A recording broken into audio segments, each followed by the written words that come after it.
बहुत ज़्यादा शॉक में, एकदम एक्साइटमेंट में मैंने ट्रेड लगाया। शुरू में ही 5 मिनट में 4000 मेरा लॉस हो गया। क्यूरियोसिटी के चक्कर में उसका आंसर खोजने में मैंने 1 साल ट्रेडिंग की, जितनी अपनी सेविंग की थी सब लॉस कर दिया। अपना पोर्टफोलियो भी बेच के ट्रेडिंग कर दी थी, तो वो भी लॉस हो गया। करती गई स्टॉक मार्केट भी सीख रही थी। अचानक से फर्स्ट ईयर में ही किसी ने मुझे ट्रेडिंग से, फ्यूचर एंड ऑप्शन से इंट्रोड्यूस करा दिया।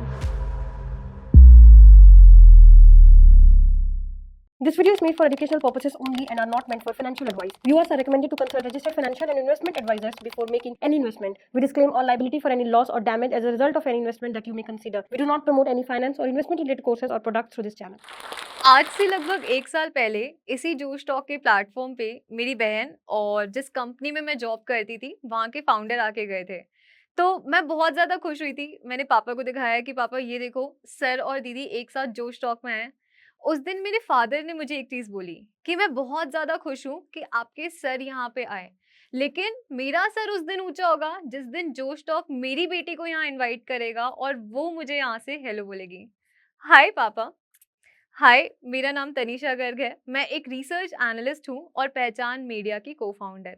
सबसे पहले मैं जोश टॉक को बहुत-बहुत थैंक यू बोलना चाहूँगी, मुझे यहाँ पे इनवाइट करने के लिए और मेरे पापा का वो ड्रीम पूरा करने के लिए। आज मैं आपको बताऊंगी कि कैसे 16 साल की एज में मैंने अपने करियर की शुरुआत की और आज मैं 21 साल की हूँ, कैसे मैंने पहचान मीडिया को फाउंड किया और वहाँ पे हमारे साथ ऑलरेडी 70 से ज़्यादा क्लाइंट्स वर्क कर रहे हैं। कैसे अगर आप एक स्टूडेंट हैं, होम मेकर हैं या फिर रिटायर्ड पर्सन हैं जिसमें अभी भी काम करने का जुनून है, वो कैसे यहाँ पे वर्क कर सकते हैं घर बैठे बिना किसी एजुकेशनल बैकग्राउंड के भी। नो मैटर आप कहाँ से पढ़े हैं, आपने क्या पढ़ा है, आप कैसे शुरू कर सकते हैं। बेसिकली मेरे 2 फील्ड हैं, पहला स्टॉक मार्केट, दूसरा मार्केटिंग स्किल्स मैंने सीखी थी जो आज मेरा मेजर सोर्स ऑफ इनकम है। हम दोनों पे बातें करेंगे कि कैसे शुरुआत करके हम इसमें कमा सकते हैं। एक्चुअली मेरी जर्नी की शुरुआत तो मेरी मम्मा ने सेकंड क्लास में ही करा दी थी। जब मुझे पहली बार स्टेज पे भेजा था स्पीच देने के लिए, उस दिन मम्मा ने मुझसे एक बात पूछी कि तनीषा, डर तो नहीं लग रहा? तब मैंने जवाब दिया था कि मम्मा, डर किस बात का? अगर भूल गई तो कोई मारेगा थोड़ी। बस उस दिन मैं मेडल भी लेके आई और मेरी ज़िंदगी का सबसे बड़ा लेसन मिला। लेसन नंबर 1, जिस दिन मैंने अपने डर को हरा दिया, उस दिन मेरी हार तो अपने आप ही हार जाएगी। लेकिन एक टाइम आया था जब मेरी डर ने मुझे हरा दिया था। मैं 11th क्लास में थी और शुरू से ही मुझे पब्लिक स्पीकिंग का बड़ा शौक था। लेकिन अभी तक हमेशा से अपनी ही सोसाइटी में, अपने ही होम टाउन में, बेसिकली अपनों के बीच, जैसे अपनी ही स्कूल में, हमेशा वहाँ एड्रेस किया था। तो मेरे स्कूल में एक कॉम्पिटिशन आया जहाँ पे ऑल ओवर इंडिया सारे ब्रांचेस पार्टिसिपेट करने वाले थे और जो कॉम्पिटिशन था वो भी किसी दूसरे शहर में था, वहाँ जाके करना था। मैं बहुत ज़्यादा नर्वस थी, तो मैंने पार्टिसिपेट ही नहीं किया। लेकिन अचानक से मेरी फ्रेंड जिसने पार्टिसिपेट किया था, उसके घर कॉम्पिटिशन के ठीक 1 दिन पहले कोई ट्रेजेडी हो गई और वो नहीं जा पाई, तो मेरे स्कूल वालों ने मुझे भेज दिया। मैं इतनी ज़्यादा डरी हुई, इतनी ज़्यादा नर्वस थी कि स्टेज पे जाके बिल्कुल ब्लैंक। एकदम चुप। वहाँ सामने जो ऑडियंस बैठी थी, वो इशारा कर रहे थे कि यार माइक तो ऑन करो, कुछ तो बोलो। लेकिन मैं बिल्कुल चुप। और इतने में ही आगे रो में एक लड़की बैठी हुई थी, बहुत अच्छी डिबेट दी थी उन्होंने, बहुत अच्छा कॉम्पिटिट किया था, गोल्ड मेडल जीती वो हँसने लगी। उस दिन एक चीज़ और समझ आई कि जिस दिन मैं डर गई, ना सिर्फ मैं अपने आप को हराऊँगी, बल्कि दूसरों को मौका मिल जाएगा मुझ पे हँसने का। तो कभी डरना तो है ही नहीं। नेक्स्ट ईयर फिर से कॉम्पिटिशन आया, मैंने इस बार सामने से पार्टिसिपेट किया और अपने स्कूल के लिए 2 मेडल लेके आई। क्योंकि एक तो पिछले साल का भी कंपेंसेट करना था। देखने को तो एक छोटी-सी स्कूल की बात है, लेकिन उस दिन जो मैंने अपने डर को हराया, उससे आज भी मुझे लाखों की डील्स बहुत ईज़िली क्रैक करने को मिलती है। वही एक रीज़न था जो मैंने अपनी ₹8000 से जो जर्नी स्टार्ट की थी, कॉलेज टाइम में ही मुझे 60 लाख के भी पैकेजेस ऑफर हो गए थे, जो मैंने उस टाइम नहीं लिए थे। अब जैसे ही स्कूल ओवर हुआ, मुझे एक व्हाट्सएप ग्रुप में ऐड किया गया। व्हाट्सएप ग्रुप में एक इंटर्नशिप अपॉर्च्युनिटी आई, मैंने बिना कुछ सोचे समझे वो जॉइन कर ली थी। जॉइन की तो पता चला उनके कुछ कोर्सेज़ थे जो मुझे रैंडम लोगों को सेल करने थे और सेल करने पे मुझे कुछ कमीशन मिलता। मैंने बोला यार चलो ट्राई करते हैं। सबसे पहले खुद ही नज़र स्टॉक मार्केट पे चलेगी। इसी से शुरू किया, एक गूगल फॉर्म बनाया, इंस्टाग्राम पे सर्च किया, हैशटैग स्टॉक मार्केट, जो भी रैंडम बंदा दिख रहा था, I was sending that form to them and got no response on first day. I was so irritated, मैंने तुरंत ही इंटर्नशिप लीव कर दी। लेकिन सेकंड डे अचानक से पापा आए, पापा ने बोला, "यार, ये घड़ी की वॉच की नई सीरीज़ आ रही है, ये लॉन्च होगी तो मैं इसे ज़रूर लूँगा, मुझे बहुत पसंद है।" मैं चुपचाप अपने टेरेस पे गई, एक चीज़ सोची कि यार क्या हो गया, स्कूल से अभी-अभी निकली हूँ तो। अगर काश मेरे पास इतनी अपनी पर्सनल अर्निंग होती, काश मैं कमा रही होती, तो अपनी कमाई से जो मैं अपने फादर को घड़ी गिफ्ट करती, वो कितना खुश हो जाते। शायद कोई मेरी बात सुन रहा था, शायद कोई चाहता था कि ये विश इसकी पूरी हो जाए। अगले दिन मुझे इंस्टा पे डीएम में रिप्लाई आता है, can you please explain this form? मैंने सोचा यार इंटर्नशिप लीव कर दी तो क्या हो गया? अगर यहाँ ये बंदा कन्वर्ट हो गया मुझसे, मुझे कमीशन तो इसमें भी मिलेगा। मैं लग गई अपनी सेल्स करने, स्टॉक मार्केट कोर्स के बारे में बड़ी-बड़ी तारीफ़ें करने और वहाँ से वो मुझे अपनी स्टॉक मार्केट कंपनी के बारे में बताने लगे। तो थोड़ी देर बाद उन्होंने बोला, मैडम रुको, ये सब छोड़ो, आप हमारी कंपनी जॉइन करोगे क्या? अब यार कोई स्कूल से निकली हुई बच्ची जिसको कुछ भी आइडिया नहीं है और उसके सामने अगर आप पैसे की बातें करोगे कि हम आपको पे करेंगे, तो क्यों मना करेगी? मैंने जॉइन कर लिया और मैंने बोला यार यही मौका है पापा को घड़ी दिलाने का। तो मुझे नहीं पता था उस टाइम तक कि पापा की वो घड़ी मेरा ही वक़्त बदल देगी। वहाँ पे स्टॉक मार्केट की क्लासेस चलती थी, मैंने जॉइन कर लिया। मुझे शुरू से ही नई-नई चीज़ें सीखने का बहुत शौक था और वो भी जब बात पैसों की हो रही हो तो। जॉइन किया, बहुत इंटरेस्ट आया, रोज़ नए-नए चार्ट्स बना के मैं मेंटर्स को भेजने लगी। थोड़ा समय लगा लेकिन फाइनली मेंटर्स का भी ध्यान अपनी इस स्टूडेंट पे चला गया। मेंटर्स सुबह से शाम तक अपनी जॉब करते, जॉब से आने के बाद बच्चों के बैचेस कंप्लीट करते और फिर उनका जब रेस्ट टाइम होता था 1-1 2-2 बजे तक मुझे पढ़ाने लगे, शुरू से स्टॉक मार्केट सिखाने लगे। तो राम सर ने बहुत ही ज़्यादा यहाँ पे मेरे लिए एफर्ट्स डाले। अब यहाँ पे ये चल रही थी चीज़ें, मैंने इन्वेस्टमेंट अपनी शुरू कर दी थी और इतने में ही मेरा कॉलेज शुरू हो गया। मैं एक बिज़नेस फैमिली से बिलॉन्ग करती हूँ, तो जिस कॉलेज में मेरा एडमिशन कराया, उसे टैग मिला हुआ था रईसों का कॉलेज, उसकी फ़ीस काफ़ी महँगी थी। तो मुझे शुरू से एक चीज़ क्लियर हो गई कि यार रिच ब्रैट वाला जो टैग है ना, वो मुझे नहीं लेना है। तो डिसाइड किया कि अब मैं अपने खर्चे खुद ही उठाऊँगी। एक चीज़ मेरे साथ अच्छी हुई, बाय गॉड्स ग्रेस मुझे फर्स्ट ईयर में स्कॉलरशिप मिल गई थी मेरिट पे, तो एक बड़ा चंक ऑफ मनी जो वहाँ लगने वाला था, वो वहाँ से वाइप ऑफ हो गया। अब बचे मेरी ट्रैवलिंग, मेरा रेंट और साथ में एक स्टूडेंट के जो बेसिक खर्चे होते हैं वो, जो मेरे आसानी से सैलरी से कवर हो रहे थे। करती गई, स्टॉक मार्केट भी सीख रही थी। अचानक से फर्स्ट ईयर में ही किसी ने मुझे ट्रेडिंग से, फ्यूचर एंड ऑप्शन से इंट्रोड्यूस करा दिया। मैं बहुत ज़्यादा शॉक में, एकदम एक्साइटमेंट में मैंने ट्रेड लगाया। शुरू में ही 5 मिनट में 4000 मेरा लॉस हो गया। उस टाइम 4000 मेरे काफ़ी बड़ी बात थी कॉलेज टाइम पे। 4000 लॉस हुआ तो एक क्वेश्चन अराइज़ हुआ कि यार आज जो मैंने ये 4000 गँवा दिए हैं, ये कमाए किसने? बस क्यूरियोसिटी के चक्कर में उसका आंसर खोजने में मैंने 1 साल ट्रेडिंग की, जितनी अपनी सेविंग की थी, सब लॉस कर दिया। साथ ही साथ एक और मैंने बहुत अच्छी चीज़ की थी, अपना पोर्टफोलियो भी बेच के ट्रेडिंग कर दी थी, तो वो भी लॉस हो गया। यहाँ पे मुझे एक और लर्निंग मिली, लर्निंग नंबर 2, कभी भी अपनी वेल्थ बेच के आप पैसा कमाने की कोशिश मत करना।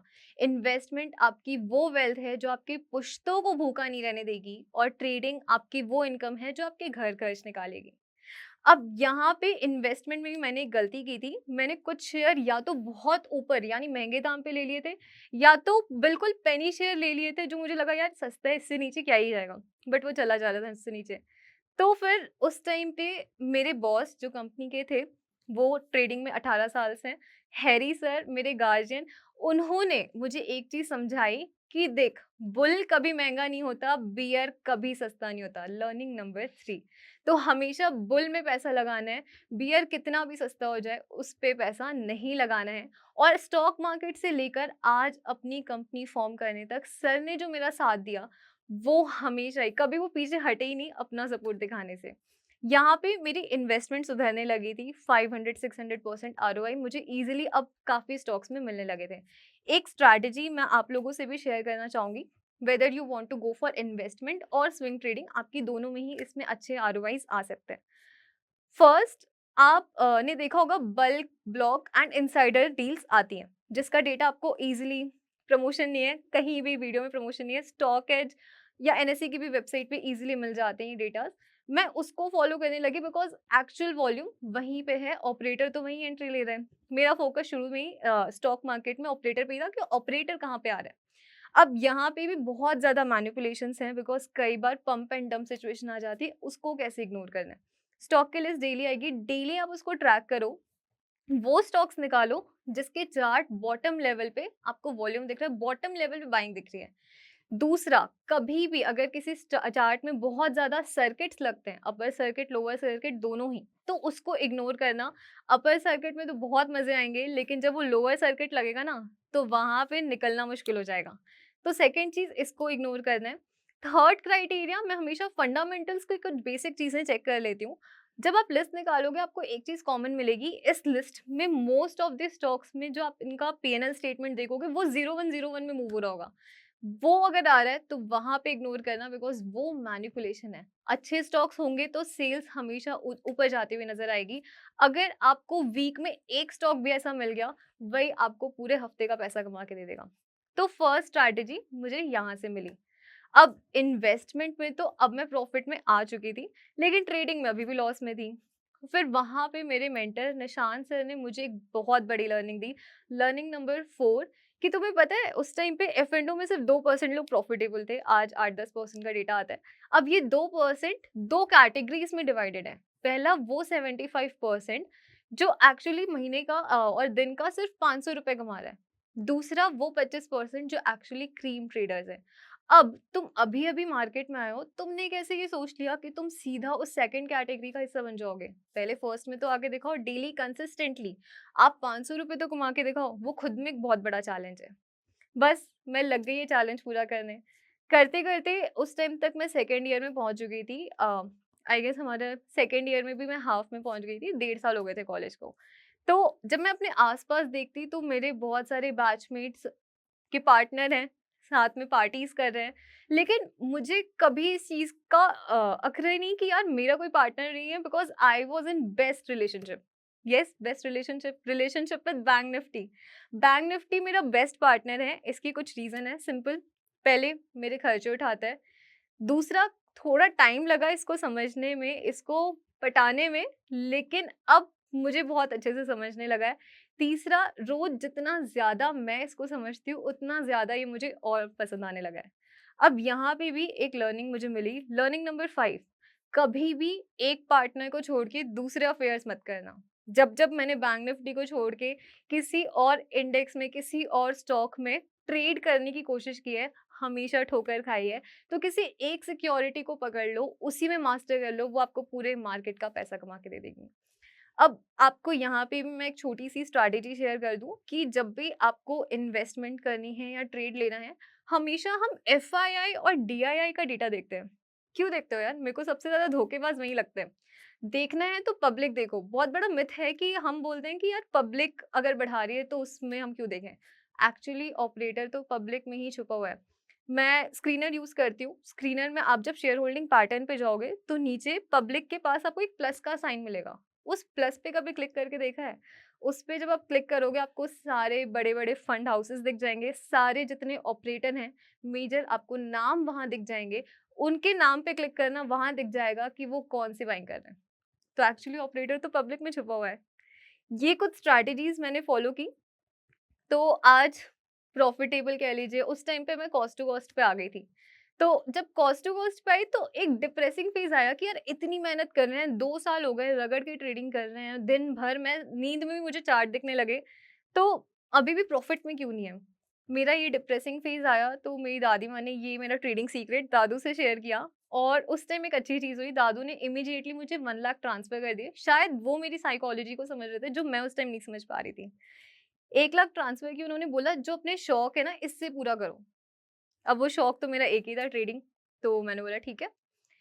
तो अब अभी तक जो मैं ट्रेडिंग करती थी, वो मैं अपनी सैलरी से करती थी, जिसमें हमेशा मुझे एक डर रहता था कि यार ये लॉस हो गया, तो मैं अपना रेंट कहाँ से पे करूँगी? अपने खर्चे कहाँ से निकालूँगी? क्या घर पे कॉल करना पड़ेगा? लेकिन अब चूँकि दादू ने मुझे सामने से पैसे दे दिए थे, तो उस पे मेरी कोई डिपेंडेंसी ही नहीं थी। वो चले भी गए, तो मेरा ऐसा कुछ नहीं था कि मेरी कोई चीज़ रुक जाएगी। तो मैं उससे ट्रेडिंग करने लगी और वहाँ पे मेरा डर खत्म हो गया। जिस दिन मेरा फ़ियर खत्म हुआ, जिस दिन मेरा डर खत्म हुआ, तो मेरा मेडल तो हमेशा की तरह पक्का था ही। बस यहाँ से एक अच्छी जर्नी शुरू हो गई और मुझे एक और लर्निंग मिली, लर्निंग नंबर 6, कि ट्रेडिंग में जब भी आप प्रॉफ़िट अपनी डिपेंडेंसी के लिए कमाना चाहोगे, मतलब आपको उस प्रॉफ़िट की ज़रूरत है, तब तक वो आपको प्रॉफ़िट नहीं देने वाली। जिस दिन आपने उसे दोस्त मान लिया ना, एक ऐसा दोस्त जिसको हम बिना मतलब के बस दोस्ती कर लेते हैं, उससे प्रॉफ़िट नहीं देखते, राइट? उस दिन वो आपके साथ आके खड़ा हो जाएगा। तो यहाँ पे मेरी ट्रेडिंग की जर्नी, स्टॉक मार्केट, इन्वेस्टमेंट की जर्नी शुरू हो चुकी थी और एक चीज़ और समझ आ गई थी कि मेरा फर्स्ट टारगेट अब ट्रेडिंग के से पैसा कमाना नहीं, बल्कि ट्रेडिंग के लिए पैसा कमाना है, क्योंकि एक एक्स्ट्रा सोर्स ऑफ इनकम रहेगी जिस पे मैं डिपेंडेंट नहीं हूँ, तभी मैं बिना डर के ट्रेडिंग कर पाऊँगी। एक बहुत इंपॉर्टेंट चीज़ है, छोटी-सी चीज़ है जिसको हम सब इग्नोर कर देते हैं, बट काफ़ी मायने रखती है, कि जब हम ट्रेडिंग करते हैं, एक्चुअली अगर स्टॉक मार्केट या इसी देख रहे हैं वीडियो, तो लॉस तो सबका होता है यार, मेरा भी हुआ, आपका भी होता होगा। उस टाइम एक डिप्रेसिंग फेज़ आता है, कहते हैं ना, दोस्त एक ऐसी चीज़ है जिसे हम खुद चूज़ कर सकते हैं। तो वो चीज़ मैंने की, वहाँ पे मुझे बहुत अच्छे दोस्त मिले, प्रेरणा मैम, रितु मैम, महिका, जिन्होंने वहाँ पे मुझे सपोर्ट किया। यार आज लॉस हो गया, मैं मम्मा को कॉल करके बताती हूँ, मम्मा यार आज लॉस हो गया। तो वो जो वहाँ पे वो कंसोल करते हैं, वो बहुत इंपॉर्टेंट चीज़ होती है, क्योंकि हर बार ट्रेडिंग में जो लॉस होता है, हम वो घर पे शेयर नहीं कर पाते। बट ये 4 लोग मुझे ऐसे मिले जिनसे मैं बहुत खुश होके, खुल के अपनी चीज़ें शेयर कर पाती थी। इसीलिए ट्रेडिंग में स्ट्रैटेजी सीखने से पहले कोई दोस्त पटा लो, ताकि कल को जब लॉस हो तो वो आपकी साइकोलॉजी, वो आपका उस टाइम पे कंसोल करने के लिए कोई होना चाहिए। अब बात आती है वो स्किल्स की, जो मैंने एक्स्ट्रा सोर्स ऑफ इनकम के लिए शुरू की, क्योंकि अब मुझे एक एक्स्ट्रा पैसे चाहिए थे जिस पे मैं डिपेंडेंट नहीं हूँ, जो चले भी गए तो मुझे मेरे यहाँ पे रेंट और एक्सपेंसेस पे कोई फर्क नहीं आना चाहिए। तो ये ऐसी स्किल्स हैं जो आप किसी भी बैकग्राउंड से आते हो, नो मैटर कि आपका कॉमर्स या फिर साइंस ही बैकग्राउंड होना चाहिए, किसी भी बैकग्राउंड से आते हो, आप रिटायर्ड पर्सन हो जिसमें अभी भी जुनून है वो काम करने का, वो भी ये चीज़ें कर सकते हैं। आगे मैं आपको बताऊँगी कि इसके लिए आपको क्लाइंट्स भी कहाँ से मिलेंगे। सबसे फर्स्ट, कंटेंट राइटिंग। एक-एक लाइन लिखने के, एक-एक टैगलाइन लिखने के पैसे ले सकते हो। एक-एक पर वर्ड के, जब आप आर्टिकल लिख रहे हो, या पर स्क्रिप्ट के भी आप चार्ज कर सकते हो। सर्फ एक्सेल का दाग अच्छे हैं। ये 3 वर्ड करोड़ों में बिक गए थे यार। Second, graphic designing and video editing. कहीं टाइम वेस्ट करने की जरूरत नहीं है, सीधा आप एडोब के सॉफ्टवेयर से शुरू करना। Third, website development, social media marketing, SEO. इसके लिए बहुत सारे फ्री कोर्सेज यूट्यूब पे। कभी अगर पेड ज्वाइन कर रहे हो तो ध्यान रखना कि क्या वो कंपनी आपको आगे चल के अश्योर्ड इंटर्नशिप या जॉब दिला रही है क्या। अगर दिला रही है तो ही आप पेड की तरफ जाना। फोर्थ, अगर ये कर लिया तो बेस्ट है। रिसेंटली मैं एक इवेंट में गई थी जिसमें नितिन गडकरी जी मिले थे। उन्होंने बड़ी सिंपल बात समझाई कि जब से हमारा ट्रांसपोर्ट एआई के साथ जुड़ा है, तब से जो स्पीड है वो 3x हो गई है, यानी ग्रोथ 3 टाइम्स बढ़ गई है। तो हमेशा एआई इज द फ्यूचर। अगर ये सीख लिया तो आपको कहीं और जाने की जरूरत नहीं है। लैंग्वेजेस सीख लो, जावा, पाइथन, वेबसाइट ऐप डेवलप करना सीख लो, या फिर सिंपल एआई टूल्स जैसे चैट जीपीटी पे प्रॉम्प्ट डालना भी अगर आप सीख जाते हो, तो इससे बढ़कर कोई और स्किल हो ही नहीं सकती फिलहाल। तो ये कुछ स्किल्स थी जिस पे मैंने फोकस किया था। अब सीख तो हमने लिया, लेकिन क्लाइंट्स कहाँ से लाए? 3 ईज़ी तरीके हैं। फर्स्ट, नौकरी, इंटर्नशाला, इंडीड, ये सबने देखा होगा, राइट? सबने अप्लाई किया होगा। यहाँ पे आपका सबसे ज़्यादा पोटेंशियल क्लाइंट है, बिकॉज़ यहाँ पे वो डेली रिक्वायरमेंट्स डालते रहते हैं। एक अच्छा-सा पोर्टफोलियो बनाओ, रिज्यूमे नहीं, जॉब नहीं करनी, पोर्टफोलियो बनाओ, पोर्टफोलियो उनको भेजो। एक और मेरिट इसलिए है क्योंकि वहाँ पे उनका बजट आपको पहले ही शो हो जाता है। उससे अगर आप स्टार्ट कर रहे हो अभी, तो थोड़ा कम पिच करना, ताकि ईज़िली वो कन्वर्ट हो जाए, वो भी खुश, आप भी खुश, विन-विन सिचुएशन। दूसरा तरीका, ये जो स्किल्स मैंने बताई ये कहाँ काम आएँगी, किसको ज़रूरत है? पहला, सोशल मीडिया इन्फ्लुएंसर या तो जो है या तो बनना चाहता है। दूसरा, वो कंपनीज जो ब्रांडिंग की तरफ ज़्यादा फ़ोकस्ड है, जिनके आप ऐड देखते हो कई बार फ़ेसबुक, इंस्टा, यूट्यूब पे ऐड आते हैं। किसी के ऐड आ रहे हैं, कहाँ से आ रहे हैं यार? वो खर्च कर रहा है। इसका मतलब उसके पास पैसा है, वो पैसा हमें निकलवाना है, और ये जो स्किल्स हैं वो ब्रांडिंग में ही तो हेल्प करती हैं। लास्ट, अगर ये कर लिया तो फर्स्ट 2 स्टेप्स आप इग्नोर कर सकते हो। पर्सनल ब्रांडिंग, खुद को ब्रांड बना लो, उसके बाद कुछ भी बेचोगे तो बिक जाएगा। फॉर एग्जाम्पल, पारुल गुलाटी आपने देखा होगा, निश हेयर की मालकिन, कभी भी आपको आके बोलती नहीं कि मेरे हेयर ये खरीद लो, हमारा प्रोडक्ट है। खुद भी अप्लाई करती है ट्रैवल में, कहीं भी, और वो अपने आप एक मार्केटिंग हो जाती है। शार्क टैंक में शार्क्स को अलाउड नहीं अपना ब्रांड प्रमोट करना। अमन गुप्ता ने बहुत ही स्मार्ट प्ले किया। रिस्ट में घड़ी पहनने की बजाय उन्होंने यहाँ पे घड़ी पहनी, हाथ में घड़ी पहनी, जो सबके लाइमलाइट में फोकस में आ गई।